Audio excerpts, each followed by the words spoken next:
Le Coran, ce livre qui a devancé la science.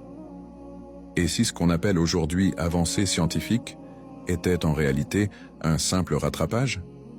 Une lente course pour rejoindre ce que le Coran avait déjà révélé il y a 1400 ans? Oui. Un livre descendu dans un désert, révélé à un homme qui ne savait ni lire ni écrire. Et pourtant, chaque page de ce livre est remplie de vérités scientifiques que la science ne découvre que maintenant. 1. L'embryon humain, Surat al-Mu'minun, 23.13-14. Puis, nous avons fait de la goutte une adhérence, halakha, puis de l'adhérence une masse semblable à une bouchée de chair, mudghah. Ce n'est qu'en 1970, avec le professeur Keith Moore, qu'on découvre que ces termes décrivent précisément les phases du développement embryonnaire, jusqu'à leur forme physique visible sous microscope. 2. L'expansion de l'univers, Surat ad-Dariyat, 50 et 1,47. Et le ciel, nous l'avons construit avec force, et nous l'élargissons, une vérité cosmologique découverte seulement au XXe siècle par Hubble, puis confirmée par la NASA. L'univers est en expansion constante. 3.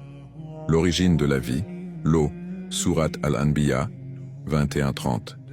Et nous avons fait de l'eau toute chose vivante. Aujourd'hui, la science affirme que toute cellule vivante contient de l'eau, pas de vie sans elle, un fait biologique, déjà inscrit dans un livre du désert.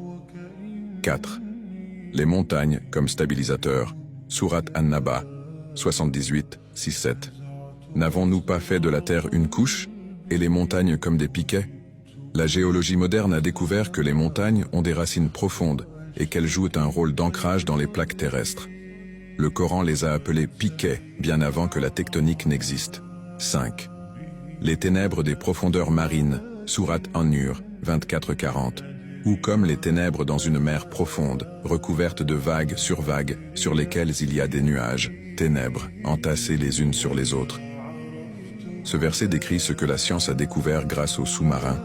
À plus de 1000 mètres de profondeur, aucune lumière ne pénètre, et les couches de vagues internes rendent la mer obscure et silencieuse. Comment un homme du 7e siècle pouvait-il le savoir sans jamais voir la mer profonde? Ce ne sont pas des coïncidences, ce sont des signes, des preuves que ce livre vient de celui qui a créé la science elle-même. Le Coran n'est pas en retard sur la science. Il est l'origine même de ce que la science confirme aujourd'hui.